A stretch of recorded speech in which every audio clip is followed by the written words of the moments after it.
बरकत बांट रहे हैं सबको। इनका दर्शन करने से, इनकी दृष्टि पड़ने से बीमारी ठीक हो जाती है। ये सारी चीज़ें, और कहने को तो बहुत सारी बात है।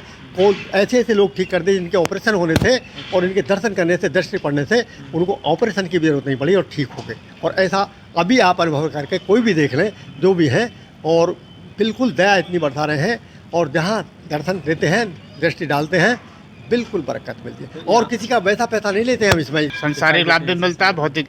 हाँ, अगर उसके लिए संसारिक लाभ लेना, भौतिक लाभ लेना, तो हमें समर्पण सब कुछ गुरु के ऊपर छोड़ना पड़ेगा। तब वो गुरु महाराज जो है ना, भाव भक्ति के अनुसार दया दुआ करते हैं, समर्पण भाव करने के उपरांत। उससे पहले नहीं, आप भागना है इधर उधर, आपने सोचा कि दूसरे देवता पे चले जाए, तीसरे देवता पे, तो आप यहाँ पे जीता जागता देवता स्वयं आकर बैठा है और वो बरकत बांट रहा है और कह रहा है जन जन के लिए आप आओ, आपका स्वागत है। और आप मैं ताऊँ यहाँ खोई हुई बरकत, खोई हुई यहाँ पे हम, यानी कि हमारे घर में कैसे लोग तनाव, एक दूसरे बाप बेटा से राजी नहीं, पत्नी आदमी से राजी नहीं, बेटी बाप से राजी नहीं। आखिरकार ये क्या तनाव है? आखिरकार को कौन है यहाँ के जीते जागते देवता जी? वो जीते जागते हमारे उज्जैन वाले उमाकांत जी महाराज, जो धरती के सरताज हैं, रूहों के शहंशाह हैं, समय के आला फकीर हैं, मुर्शिद कामिल हैं, जो जीते जागते संसार में ढोल बजा रहे हैं। और शाकाहारी और नशा मुक्त का, यानी कि ढोल कह रहे हैं कि शाकाहारी हो जाओगे, बुरे समय से बच जाओगे, आगे का समय विनाशकारी, बचे वही जो शाकाहारी।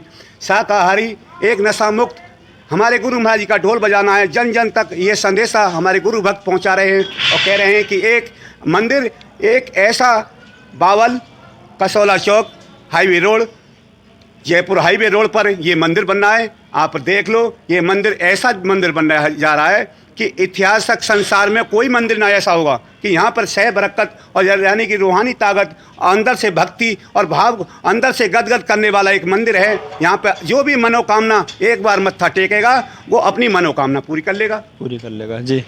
इतना ज़्यादा लाभ नहीं ले पाएंगे।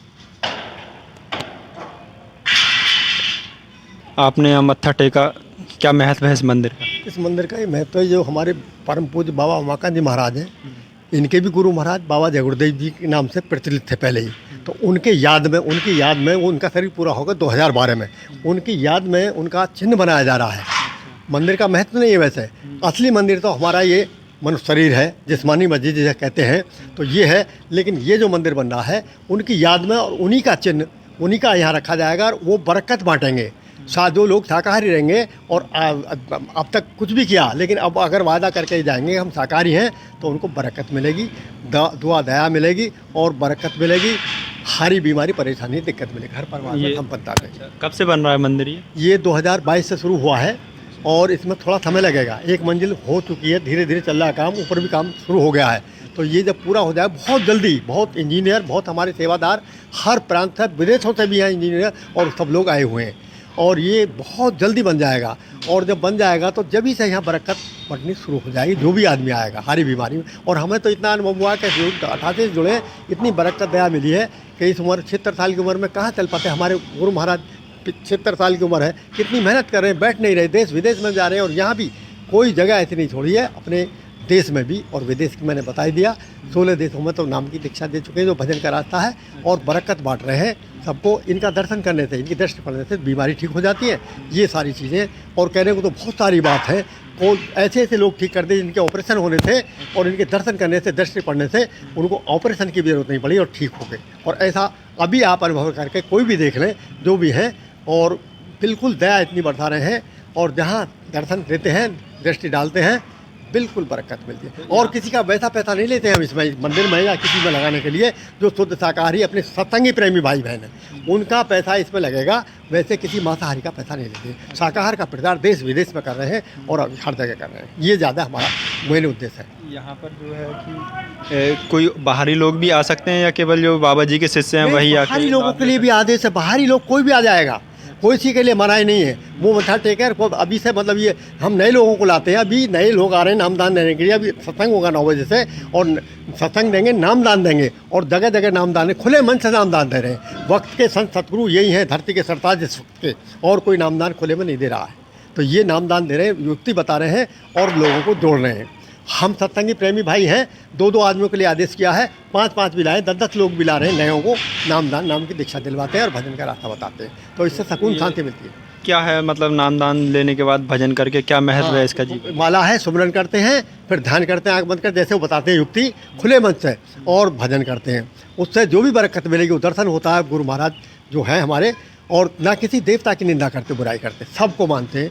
अभी तो शंकर जी को रोक रखा है, जब तांडव होने वाला है, मना रहे हैं, हम सब लोग प्रचार कर रहे हैं, खुद कर रहे हैं, प्रचार करा रहे हैं।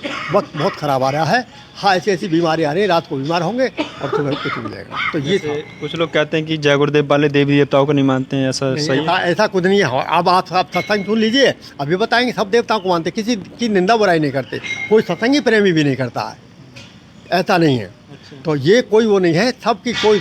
अब शिव तांडव की बात आई, लक्ष्मी जी के बारे में बता दिया, भाई साहब ने बताया, और भी लोग बता रहे हैं। तो लक्ष्मी जी कैसे, मतलब वो तो दौड़ रही हैं, हम उनके पीछे दौड़ रहे हैं, लेकिन जब हम रुक जाएंगे तो लक्ष्मी हमारे पास आ जाएंगी। और वो हम कहाँ लगाएं उसे पैसे को? ऐसा नहीं कि शराब पिए, मांस खाएं, या इधर उधर का अफीम भांजा खाएं बच्चों पर। जब हम बच्चों को नहीं सुधारेंगे तो बताओ कैसे सुधर जाए? या हम गलत काम करेंगे तो कैसे हो जाएगा?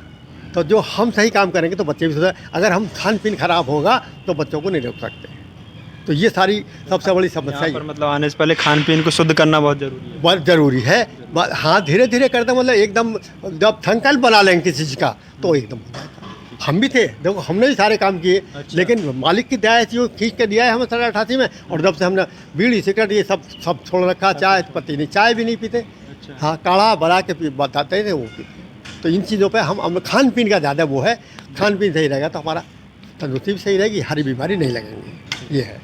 आपका क्या नाम पड़ेगा भाई साहब? मेरा नाम है राकेश मौर्य। थोड़ा आगे आ जाइए। आगे आ जाओ। तो कहाँ से हैं आप? मैं गांव धनौरी, तहसील सवाल, जिला रामपुर, उत्तर प्रदेश। मगर रहता कुछ टाइम गांव में हूँ, कुछ टाइम जो है मुरादाबाद में रहता हूँ। क्या करते हैं आप? मेरा काम है स्पोर्ट्स का। स्पोर्ट्स का? स्पोर्ट्स में शील्ड्स, कप, ट्रॉफीज, मोमेंटो का। अच्छा, तो ये कहाँ कहाँ पहुँचाते हैं आप? मैं जैसे बॉम्बे है, छत्तीसगढ़ है, MP है, और आपका उड़ीसा भी है, आंध्र प्रदेश भी है। अच्छा, तो मतलब कब से शुरू किया आपने ये काम? मैंने 2022 से शुरू किया था। 22 से शुरू किया है। और बाबा जी से कब से जुड़े हुए हैं? बाबा जी से 2 मार्च 1999 से जुड़ा हुआ हूँ। अच्छा, 99 से जुड़े हुए हैं। तो जब से संगत में जुड़े, आपने क्या अनुभव किया संगत में जुड़े? अनुभव क्या है, ये सबसे बड़ी चीज़ है। सबसे पहले जो है, बाबा जी जिस दिन ज्ञान देते हैं उस दिन कुछ ना कुछ क्षणिक अनुभव करा देते हैं। और अनुभव कराने के बाद फिर हमारा जो है ये मस्तिष्क जो है यूनिवर्स का काम करता है। यूनिवर्स से संबंधित जो चीज़ हम सोचते हैं वो चीज़ हमारी होती रहती हैं। और सबसे बड़ी चीज़ है डिवाइन म्यूजिक, डिवाइन लाइट्स, यानी कि जो तरंगे हैं वो हमारे मस्तिष्क में टकराती क्या, और जैसे गुरु महाराज बताते हैं शुरू में, फिर हम धीरे धीरे अपनी प्रैक्टिस के अनुसार उसे प्राप्त कर लेते हैं। तो वही जो है हम अपने ब्रह्मांड में चीज़ छोड़ते हैं, आवाज़ छोड़ते हैं, यानी कि कोई भी चीज़ मांगते हैं तो वो चीज़ ही, वो भगवान जो है हमें गुरु महाराज के माध्यम से सारी चीज़ें मिल जाती हैं। मतलब कि जो परमात्मा की प्राप्ति का सबसे सरल और आसान तरीका यही है। हाँ, इससे बढ़िया रास्ता कोई नहीं है। और अपने सांसारिक जीवन में क्या अनुभव किया संगत में रहते हुए? सांसारिक जीवन में एक तो शरीर जो है स्वस्थ रहता है, बलिष्ठ रहता है, और कभी भी डिप्रेशन नहीं होता। और माला करने के बाद जो है ना, सारा जो है ना हमारी जो बॉडी है, ह्यूमन बॉडी है, वो कंट्रोलिंग रहती है। और सही से हम जो है माला करी, ध्यान करा, भजन करा और सो गए। तो हम जो है सुबह ही जो है ना, जिस समय अपना प्लान कर रखा है कि आपने 5 बजे उठना है, तो 5 बजे ऑटोमेटिक आँख खुल जाएगी। आँख खुलने के बाद फ्रेश व्रेश होने के बाद फिर माला पकड़ी अपनी, और फिर जो करना है वो करते रहे। तो आपको मतलब संगत में जोड़ने के बाद कुछ अपने सांसारिक काम में भी लाभ मिलता है? हाँ, संसारिक काम में भी बहुत लाभ मिलता है। जैसे हमारे पास कुछ नहीं है, और हमारा बेटा जो है अभी 2 साल में मालिक ने चाहा तो वो NDA की सेलेक्ट हो जाएगा। और फीस भी नहीं थी हमारे पास। हमने मालिक से कही कि मालिक ऐसा ऐसा है, तो मालिक चुप रहे। मालिक चुप रहने के बाद उन्होंने सीधे उज्जैन आ जाओ। हम उज्जैन चले गए। फिर उज्जैन जाने के बाद फिर पता नहीं मालिक का क्या हुआ, फिर हमें एक मिल गए, तो उन्होंने कहा भाई हम तुम्हारे बेटे को आधी फीस हम देते हैं, आधी फीस। संगत से ही कुछ थे, कोई व्यक्ति थे ऐसे जो? संगत से नहीं, से दूसरे थे वो। हाँ, वो स्कूल चलाते हैं, बड़े करनाल इंटरनेशनल स्कूल है, और जेनेसिस के हैं। तो मतलब आपको सांसारिक लाभ भी और अपने भौतिक लाभ सब? संसारिक लाभ भी मिलता है, भौतिक। हाँ, अगर उसके लिए संसारिक लाभ लेना, भौतिक लाभ लेना, तो हमें समर्पण सब कुछ गुरु के ऊपर छोड़ना पड़ेगा। तब वो गुरु महाराज जो है ना, भाव भक्ति के अनुसार दया दुआ करते हैं, समर्पण भाव करने के उपरांत। उससे पहले नहीं आप भागना है इधर उधर, आपने सोचा कि दूसरे देवता पे चले जाए, तीसरे देवता पे चले, तो आप गुरु महाराज का इतना ज़्यादा लाभ नहीं ले पाएंगे। अच्छा, मतलब कि ये दृढ़ विश्वास करना बहुत ज़रूरी है। पूर्णतः समर्पण, समर्पण, अंधभक्त। अंधभक्त। हाँ अच्छा, ठीक है, धन्यवाद।